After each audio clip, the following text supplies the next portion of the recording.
Hello students, आज हम लोग अपने लिटरेरी डिवाइस के पार्ट 2 में हैं। उस समय वीडियो कुछ ज्यादा लंबा हो जाने के कारण हमको फिर वहां पे ब्रेक करना पड़ा और फिर हम लोग फिर से उसके आगे हम लोग लिटरेरी डिवाइसेस को मूव करेंगे। लेकिन बच्चों, जो पिछले क्लासेस में हम लोगों ने जिन लिटरेरी डिवाइसेस को पढ़ा था उसमें क्या है कि बच्चों को क्या होता है, कंफ्यूजन हो जाता है। एक बार फिर से हम उसको एक बार रिपीट कर देते हैं, एक सीक्वेंस में एक शॉर्ट तरीके से हम लिखने की कोशिश किए हैं। इसको देखो और ऑब्जर्व करो कि तुमने क्या पढ़ा था, और इसका एक्सप्लेनेशन चाहिए तो तुम प्रीवियस वीडियो में जाकर उसको चेक कर सकते हो। सबसे पहले हम लोगों ने सिंपली और मेटाफोर को देखा। इन दोनों में क्या हो रहा था, कंपैरिजन हो रहा था। इनमें क्या हो रहा था, कंपैरिजन हो रहा था। सिंपली में जो कंपैरिजन हो रहा था वो दो वर्ड्स को इस्तेमाल कर रहा था, लाइक एंड एज। इन वर्ड्स का इस्तेमाल करके कंपैरिजन करता है, then we can say that it is a simple. Metaphor में क्या हो रहा था, इनडायरेक्ट कंपैरिजन हो रहा था। बच्चों ने टेक्स्ट भी किया कि सर इनडायरेक्ट ये जो मेटाफोर है ये क्लियर नहीं हो पा रहा है। चलो इसको हम एग्जांपल के साथ, अभी हम जब इमेजिनरी में आएंगे, इमेजिनरी डिवाइस पे आएंगे तो इसका एग्जांपल देंगे। उसमें तुम देखना कि उसमें इमेजिनेशन भी फॉर्म हो रहा है और मेटाफोर का जो इनडायरेक्ट कंपैरिजन है वो भी हम तुमको वहां पे बताएंगे, तो फिर अच्छे से समझ में आ जाएगा। तो मेटाफोर क्या करता है, इनडायरेक्ट कंपैरिजन करता है दो चीजों के बीच में। हो सकता है कि एक नॉन लिविंग हो, एक लिविंग हो, ठीक है, बट इसका मतलब ये नहीं है, इसका मतलब ये नहीं है कि वो पर्सनिफिकेशन है। उस समय आएंगे तो फिर हम उस चीज को डील करेंगे, ठीक है। फिर कंपैरिजन, फिर यहाँ कंपैरिजन के दो उसके हम लोग रिपीटेशन का बात किए थे, अलिटरेशन, रिपीटेशन, एनाफोरा, रिफ्रेन। ये चार तरह के रिपीटेशन, रिपीट करने वाले जो डिवाइस होते हैं सारे में रिपीटेड होता है, ठीक है। तो कंफ्यूजन होता है कि सर इतने सारे रिपीटेशन हो रहे हैं, चलो इसको भी क्लियर कर लीजिए जाए। इलिटरेशन क्या करता है, जो सबसे ज्यादा पूछा जाने वाला बोर्ड एग्जाम में जो क्वेश्चन होता है इलिटरेशन से होता है, इलिटरेशन सिंपली, यही दोनों से होता है। कहने के पढ़ना तुमको सारा है। इलिटरेशन क्या करता है, इलिटरेशन कॉन्सोनेंट साउंड को रिपीट करता है ना, कंसेक्यूटिव वर्ड्स, मतलब एक के बाद दूसरे कॉन्सेक्यूटिव वर्ड्स में। और इसमें हम साथ में ये भी बताए थे कि ये प्रीपोजिशन या फिर कंजक्शन से मर्ज हो सकता है, ठीक है। कॉन्सोनेंट साउंड को रिपीट करता है, कॉन्सोनेंट साउंड को रिपीट करता है इलिटरेशन में। किसमें, वर्ड्स में, वर्ड्स के स्टार्टिंग में कॉन्सोनेंट साउंड जो होता है उसको रिपीट करता है। याद रखिएगा, कंसेक्यूटिव वर्ड्स में भी हो सकता है या फिर प्रीपोजिशन या कंजक्शन के साथ लगाकर किया जा सकता है। रिपीटेशन, रिपीटेशन क्या होता है, इसमें भी रिपीटेशन होता है, लेकिन इसमें क्या होता है, वर्ड्स रिपीट करता है। रिपीटेशन में भी रिपीट होता है लेकिन इसमें वर्ड रिपीट करते हैं, फिर इसमें कॉन्सोनेंट साउंड रिपीट कर रहा था at the starting of the word, लेकिन ये रिपीटेशन में क्या हो रहा है, वर्ड रिपीट कर रहा है। लेकिन बच्चों कंफ्यूजन ये होता है जब तुम एनाफोरा को देखते हो। एनाफोरा बोलता है कि ये भी रिपीटेड और यूज ऑफ वर्ड होता है, रिपीटेशन भी रिपीटेड यूज ऑफ वर्ड होता है, एनाफोरा भी रिपीटेड यूज ऑफ वर्ड होता है। लेकिन दोनों में अंतर सिर्फ इतना है कि एनाफोरा एक फिक्स होता है, कॉन्सेक्यूटिव लाइंस में, एक लगातार लाइंस में वो क्या करता है, फिक्स होता रहता है, फिक्स रहता है कि वहां पे एक इंटरवल के साथ वो मतलब जैसे बताए थे तुमको एग्जांपल देखी कि एंड से शुरू हो रहा है तो नेक्स्ट लाइन में भी वो क्या होगा, एंड से शुरू होगा, उसके नीचे भी एंड से शुरू होगा। वन या मोर देन वन लाइंस में, टू और मोर देन वन लाइंस में जब तुम्हारे पास कोई स्टार्टिंग वर्ड रिपीट होता रहता है तब हम लोग बोलते हैं कि वो एनाफोरा चल रहा है। लेकिन रिपीटेशन क्या होता है बच्चों, रिपीटेशन वैसे वर्ड्स होते हैं जो पूरा स्टैंजा में कंसीडर किया जाता है, पूरे पोएम में कंसीडर किया जाता है कि वो वर्ड कितनी दफा, वो वर्ड बार बार रिपीट हो रहा है, उसका कोई कंसेक्यूटिव होने से कोई मतलब नहीं होता है, चाहे वो लाइंस में कंसेक्यूटिव हो या कहीं भी हो, उससे कोई मतलब नहीं। वर्ड्स रिपीट करते रहते हैं तो फिर आप बोल सकते हैं उसको कि वो रिपीटेशन है। तो यहाँ पे एक क्वेश्चन आएगा सर बच्चों की, तुम बोलोगे सर जो एनाफोरा डिवाइस होगा क्या हम उसको रिपीटेशन बोल सकते हैं, जो एनाफोरा डिवाइस होगा क्या हम उसको रिपीटेशन बोल सकते हैं। जैसे कि स्टैंजा दे दिया गया, उसमें तुमको एनाफोरा दे दिया, तुम पूछो सर तो एनाफोरा दे या रिपीटेशन दे, क्योंकि वर्ड्स को रिपीट इसमें भी कर रहा है ना, इसमें तो कोई ऐसा लॉजिक नहीं है कि कंसेक्यूटिव लाइंस होगा तो आप इसको नहीं दीजिएगा, ऐसा कोई रूल तो है नहीं। तो बच्चों जब तुमको कंसेक्यूटिव लाइन दिख रहा है तो तुम नॉर्मली एनाफोरा ही दोगे, उसको रिपीटेशन ले आने का क्या काम है ना। तो इन चीजों को बस केवल कंसीडर कीजिएगा। बाकी जब हम लोग रेस, जब हम लोग अपने पोएम रिविजन में हम लोग आएंगे, डिस्कशन में आएंगे, उस समय हम आपको बताएंगे कि हर एक लिटरेरी डिवाइसेस को हम लोग मार्क कर लेंगे और फिर कंसिडर करने में आपको आसानी होगी। और लास्ट था बच्चों रिफरेंस। इसमें क्या होता है, एक रेगुलर इंटरवल, एक रेगुलर इंटरवल के साथ रिपीट होता रहता है। कोई वर्ड्स हो, लाइन हो, ग्रुप ऑफ वर्ड्स हो, कुछ भी हो, अगर वो थर्ड लाइन में हर स्टैंजा में रिपीट हो रहा है तो अगले स्टैंजा में भी वो थर्ड लाइन में ही वो आएगा। एक रेगुलर इंटरवल के साथ ये काम करता है, ये होता है रेफरेंस। बच्चों याद रखिए, कंफ्यूजन जरा सा भी नहीं रखिएगा और अच्छे तरीके से इसको बार बार प्रैक्टिस कीजिएगा और हमको टेक्स्ट कीजिएगा, कमेंट कीजिएगा कि आपको क्या प्रॉब्लम हुआ इसमें। I will tell you again. तो हम लोग इसके बाद के और डिवाइसेस की तरफ मूव करेंगे और इसके साथ हम लोगों ने ओनोमेटोपिया को देखा था और भी बहुत सारे डिवाइसेस को देखा था। यार ये एक्चुअली बच्चों को कंफ्यूजन होता है, इसलिए हम इसको फिर से रिपीट किए हैं एक शॉर्ट समरी देकर। आगे फिर हम लोग और भी डिवाइसेस को देखेंगे और फिर उसको कंसीडर करेंगे। हेलो स्टूडेंट, हम लोग नेक्स्ट डिवाइस की तरफ चलेंगे, वो है इल्यूजन। देखिए बच्चों, इल्यूजन क्या होता है? इल्यूजन क्या है? एक रेफरेंस देता है, एक सजेशन देता है किसी हिस्टोरिकल या फिर वेल नोन पर्सन। तुम हिस्टोरिकल वेल नोन पर्सन बोलो, प्लेस बोलो या थिंग बोलो, ये सारे लोग जानते हो उसको, या फिर कोई हिस्टोरिकल है ना, उन सब चीजों को, वो सारे वर्ड्स अगर पोएम में या फिर राइटिंग में इंसर्ट किया गया है, इट मींस कि वहां पे इल्यूजन चल रहा है। एग्जांपल्स देखते हैं।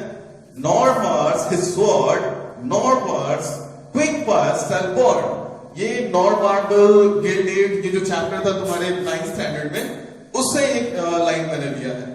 यहां जो मार्स रिफर किया गया बच्चों, ये जो मार्स जो वर्ड रिफर किया गया, ये कोई मार्स कोई प्लैनेट नहीं है।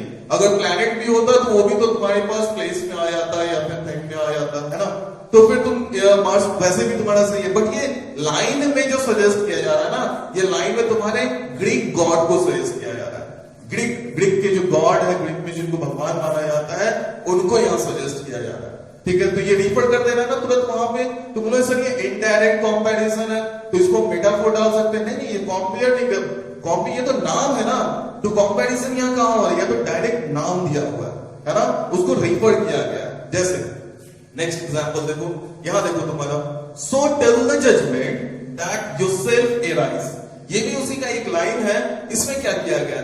जजमेंट को, जजमेंट ये जो वर्ड है, ये कोई तुम MENT लगा तुम इसको बोलोगे सर नाउन है, नाउन तो है, लेकिन जजमेंट कहने का मतलब ये डे को, एक दिन को रिफर कर रहा है कि जिस दिन जजमेंट का दिन आएगा, जब जजमेंट का दिन आएगा, जब फैसला करेंगे हम लोगों के मरने के बाद स्वर्ग में या कहीं भी ऊपर फैसला करेंगे, तब क्वेश्चंस पूछे जाएंगे, है ना। तो ये जजमेंट रिफर कर रहा है किसको? डे को रिफर कर रहा है, तो जजमेंट डे यहां पे रिफर कर रहा है। तो इस तरीके से हम लोग इसको कंसीडर करते हैं इल्यूजन को। इल्यूजन क्या है? ये रेफरेंस, ये रिफर करता है किसको? पर्सन, प्लेस और थिंग, इन सब चीजों को रिफर करता है। तो इस तरीके से हम लोग ने क्या देखा? इल्यूजन को भी देखा। अब देखते हैं दूसरे लिटरेरी डिवाइस को। तो स्टूडेंट्स, अब हम लोग दूसरे लिटरेरी डिवाइस की तरफ देखेंगे, वो है एंटीथेसिस। ठीक है, एंटीथेसिस क्या करता है? एंटीथेसिस इस्तेमाल होता है अपोजिट वर्ड्स का, अपोजिट वर्ड्स का इस्तेमाल होता है। लेकिन कहोगे सर अपोजिट वर्ड्स का इस्तेमाल होता है, उस चीज को थोड़ा सा डिटरमाइन करने के लिए कहां होता है, कैसे होता है, यहां पे ये चीजें डाली हुई है। क्लोज प्लेसमेंट, है ना, नजदीक में डाला होता है। अब नजदीक में डाला होता है, इसका भी हम तुमको दो एग्जांपल दे रहे हैं किस तरीके से, जरा देखो। तो ये तो समझ में, एंटीथेसिस क्या होता है? अपोजिट वर्ड्स का इस्तेमाल होता है पोएम में, राइटिंग में। तब क्या होता है? एग्जांपल देखो, every night from dusk to dawn, every night from dusk to dawn, dusk और dawn, dawn तुमको पता है एकदम सुबह अर्ली मॉर्निंग dusk होता है, सॉरी dawn होता है, और dusk क्या होता है? in the evening, जब twilight वहां पे एक दूसरे में मिलते हैं, उस समय dusk, धुंधलापन, जो गोधली बेला जिसको बोलते हो तो dusk, dawn, ये क्या हो गया? Close placement and these are opposite words। ठीक है, यहां पे देख रहे हो every night from dusk to dawn, यहां पे दो अपोजिट वर्ड्स हैं, दो अपोजिट वर्ड्स हैं एक दूसरे से। क्या कर रहा है? क्लोज प्लेसमेंट के साथ है। यहां से तुमको क्लोज प्लेसमेंट दिख रहा है। नेक्स्ट एग्जांपल देखिए, the voice of thunder, voice of thunder declares, declare करता है क्या? My arrival. ये सॉन्ग ऑफ जो 9th स्टैंडर्ड में जो तुम्हारा एक पोयम है उससे ये लाइन लिया गया है। The voice of thunder declares my arrival. जो थंडर की जो वॉइसेस होते हैं, जो आवाजें होती हैं, जितना जोर से वो कड़कता है वो डिक्लेयर करता है उसके आने को, ठीक है।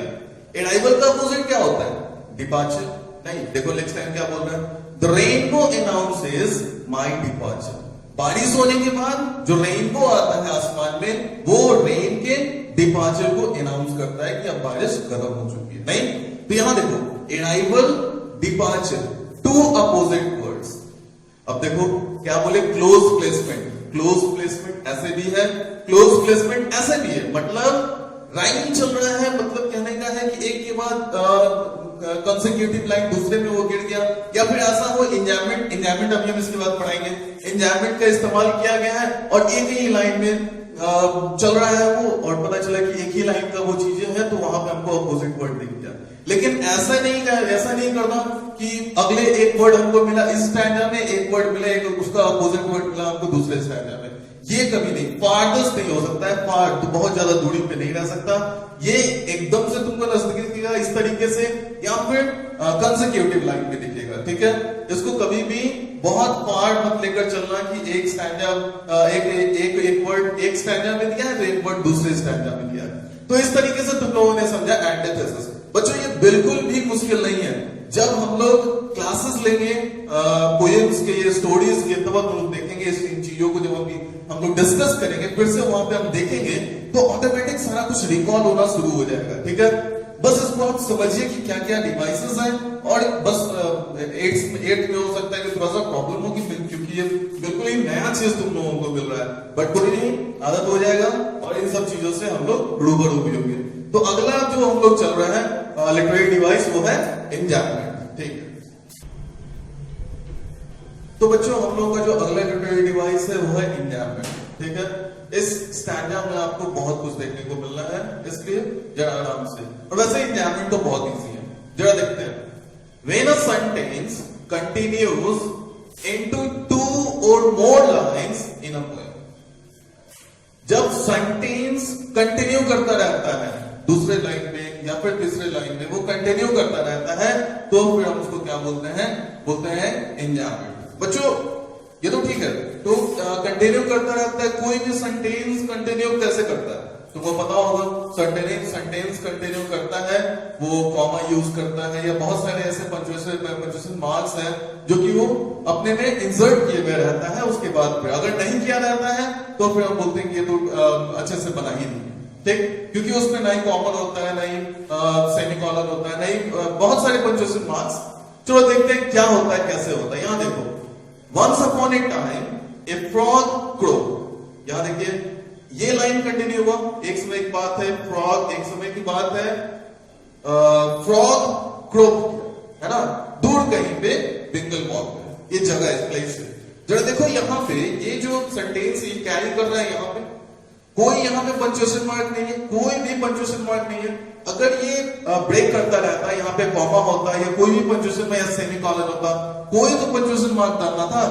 एक तो वहां पंक्चुएशन मार्क नहीं डाला। दूसरा बात ये देखो, ये सारे लेटर्स, शुरुआत के लेटर्स क्या है, कैपिटल है। शुरुआत के लेटर्स सारे क्या है, कैपिटल है। हम लोग सेंटेंस में क्या देखते हैं, क्या जानते हैं कि एक सेंटेंस अगर फॉर्म कर रहा है तो कैपिटल लेटर बस शुरू में होगा, या फिर प्रोपर नाउन का इनिशियल लेटर कैपिटल होता है। यहां देखो, एक तो इस पे पंक्चुएशन मार्क नहीं दिया, चलो कोई नहीं, फिर आगे बढ़ते हैं। आगे बढ़े तो देखते हैं कि अरे ये तो लाइन स्टार्ट कर दिया गया है और फिर एक कैपिटल लेटर के साथ स्टार्ट किया गया है। यहां भी कैपिटल, यहां भी कैपिटल, और हर बार वो क्या किया गया है, कोई भी पंक्चुएशन मार्क यहां पे नहीं डाला गया है, जिससे हम लोग को ये कंसीडर करना पड़ता है कि ये जो लिटरेरी डिवाइस इस्तेमाल किया जा रहा है वो है इंजॉयमेंट, ठीक है। तो ये एक ही लाइन होते हैं, जैसे once upon a time a frog crowed, तुमको लग रहा हो, तुम देख रहे हो, तुमको लग रहा हो कि एक ही लाइन है ना। तो इस तरीके से हम लोग इंजॉयमेंट को कंसीडर करते हैं कि वो कोई पंक्चुएशन मार्क का इस्तेमाल नहीं होता है और लाइन को क्या किया जाता है, ब्रेक कर दिया जाता है। एंड सेकंड मोस्ट इंपॉर्टेंट क्या, कि जब वो दूसरे लाइन में आता है तो वो इनिशियल स्टार्टिंग लेटर जो होता है वर्ड का, वो कैपिटल हो जाता है। तो ऐसे हम लोग इसको देखते हैं, एंजायमेंट को देखते हैं। बच्चों इसमें और भी एक दो चीज है, उसको जरा देखो। अगर हम बोले कि अगर बोर्ड पे आता है बच्चों इसमें क्या क्या लिटरेरी डिवाइसेस है कंसीडर कीजिए, तो बहुत सारे तुमको मिलेंगे। ये देखो क्रोक एक साउंड है, ओनोमोटोपिया हम लोगों ने पढ़ा इसको। अब देखो डस्क एंड डॉन, अभी तो हम लोगों ने एंटीथेसिस पढ़ा। यहाँ भी देखो क्रोक, ये भी क्या एक साउंड दे रहा है। नहीं, ये देखो हम यहाँ पे तुमको बताने वाले हैं। मान लो तुम्हारे सामने क्वेश्चन आता है कि बताइए what literary device is used the fourth line of stanza. कौन सा लिटरेरी डिवाइस स्टैंजा के फोर्थ लाइन में इस्तेमाल किया गया? तुम बोलोगे सर फोर्थ लाइन में मेरा एंटीथेसिस भी चल रहा है। तुम बोलोगे सर यहाँ पे ऑन एंड ऑन की रिपीटेशन ऑफ वर्ड है ना, एनाफोरा है। एनाफोरा क्या कर रहा था? शुरुआती वर्ड्स रिपीट कर रहे थे। तो ये repetition of word on and on, इसको क्या बोले? रिपीटेशन। तो बोलोगे सर इसका जो साउंड है वो भी तो रिपीट कर रहा है, क्या ये कॉन्सोनेंट साउंड है? खैर कॉन्सोनेंट साउंड नहीं है, सबसे पहली बात। दूसरा क्या है, ये जरा देखो, जब हमको ये पूरा वर्ड्स रिपीट करता हुआ मिल रहा है तो हम उसको डायरेक्ट बोल सकते हैं ना कि ये रिपीटेशन है, हम उसको अलिटरेशन में क्यों लेंगे? ठीक है, तो अगर पूछ रहा है तुमसे कि बताओ कि फोर्थ लाइन में तुम्हारे पास कौन कौन से लिटरेरी डिवाइसेस इस्तेमाल किए गए हैं, तो सबसे पहले एंटीथेसिस तो डालोगे, क्योंकि ये क्या है? साउंड निकालने वाले, साउंड वाले वर्ड्स हैं। और फिर यहाँ पे रिपीटेशन डालोगे, ना कि तुम एलिट्रेशन डालोगे। अगर कोई कॉन्सोनेंट साउंड भी होते, जैसे कॉन्सोनेंट एक वोवेल ऑन है ना, ऑन और से शुरू होते हैं, वोवेल साउंड है। अगर कॉन्सोनेंट साउंड भी रिपीट हो रहा है ना, कॉन्सोनेंट साउंड भी रिपीट हो रहा है, तो भी यहाँ पे पूरा का पूरा वर्ड रिपीट कर रहा है। तो जब वर्ड रिपीट कर रहा है तो हम लोग इसको कंसीडर कर सकते हैं। ठीक है, there is no error in those type of questions. तो इस तरीके से हम लोगों ने क्या देखा? एंजायमेंट को भी देखा। तो फिर से एंजायमेंट क्या करता है बच्चों? एंजायमेंट लाइन को ब्रेक कर देता है without using any punctuation mark, and when it started the next line it starts with capital letter the starting word, है ना। अपने स्टार्टिंग वर्ड में क्या करता है? कैपिटल लेटर को कंसीडर करते हुए चलता है, हमेशा वो कैपिटल लेटर से आता है। और इस तरीके से हम लोगों ने देखा कि ये जो पोयम था तुम्हारा, वो flag and frog and the Nightingale, उस चैप्टर से था। तो हम लोग अगले लिटरेरी डिवाइस की तरफ मूव करेंगे।